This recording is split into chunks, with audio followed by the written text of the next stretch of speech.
If there is a red X through your network adapter, there are a few steps that can be taken to remediate this.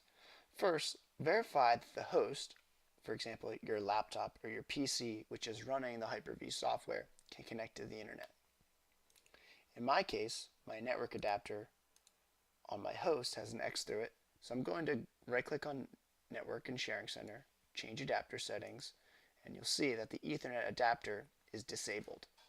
Right click and click on Enable.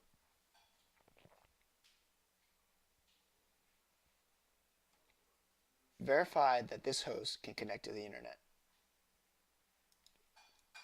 Now, look on the virtual machine and you'll see that the red X is now gone.